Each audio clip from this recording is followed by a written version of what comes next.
Hey, what's up? It's Phoenix and welcome back to my YouTube channel. I encourage you to subscribe for more quality content from Phoenix, and I also encourage you to check out my books. I'll put the link in the description.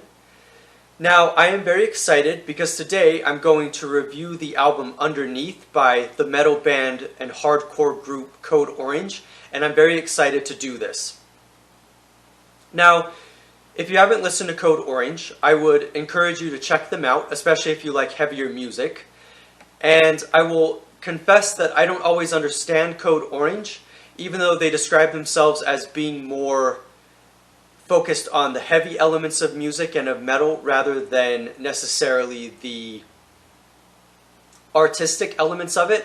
I consider them to be very artistic. Often they have a lot of elements and sounds and ideas that they incorporate in their music that are so on edge that they sound different, and they sound different from what you would normally expect even from metal. For instance, they incorporate electronic elements, and while we've had this since bands like industrial bands like Nine Inch Nails, as an example, we have definitely not encountered this kind of electronic approach of really harsh grating sounds, of this kind of like existential heaviness that they put in their music. And they have 3 albums at this point. They have their first album, I Am King, and then they have their album Forever, and then they have Underneath, which is the album that I'll mostly be talking about today.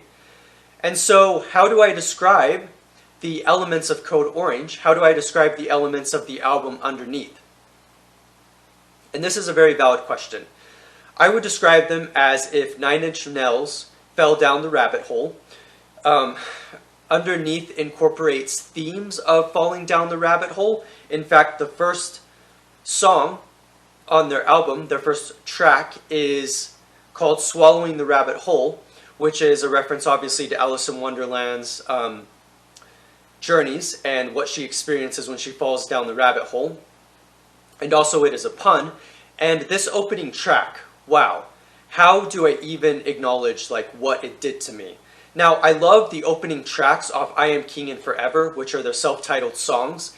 They definitely set the pace for what they're doing in those albums, but this song is a continuation of the beauty that they've incorporated. It starts with the song Deeper Than Before, which is more of an instrumental track, and I encourage you to check that out in and of itself, just for thinking about theater and drama and even the way that music is not always what we expect it to be. I encourage you to check it out. And Swallowing the Rabbit Hole, honestly, watching the premiere of that video and really understanding that song, it literally made me cry. Because I was like, how can they capture this beautiful and aesthetic element while also just these pounding riffs and these like incredibly dissonant sounds that I've never heard before and that are electronic but also so weird. And then the presentation of the video itself, the way in which it all melds together. I encourage you to check out that song because I find it to be very beautiful, and it definitely evokes a lot of ideas. The idea of Code Orange in this new album as being Nine Inch Nails falling down the rabbit hole, as being glitchy kind of matrix metal music that you wouldn't have necessarily expected, this kind of computeristic tone, but also with heaviness and with these really harsh screaming vocals, and with backing vocals screaming as well. It's really, really remarkable, and I'm very excited about it. They have other songs, including In Fear, which comes after that, and I think that that's an interesting song as well, but I really feel as though it is the flow of the songs themselves that really lead you along in this atmosphere, and that are very interesting. Another standout track that I discovered on this album is Sulfur Surrounding, which almost strikes you as a ballad, and it strikes you as similar to the song Bleeding in the Blur, which is on their Forever album. And it's definitely an interesting thing to think about, that it kind of has this ballad feel, but it's also still heavy. And Reba is singing the vocals for a lot of this song, if not all of the song, and it sounds very beautiful, but it's in this kind of despairing, like dystopian kind of vibe, this kind of Matrix type feel. And so it's very, very interesting.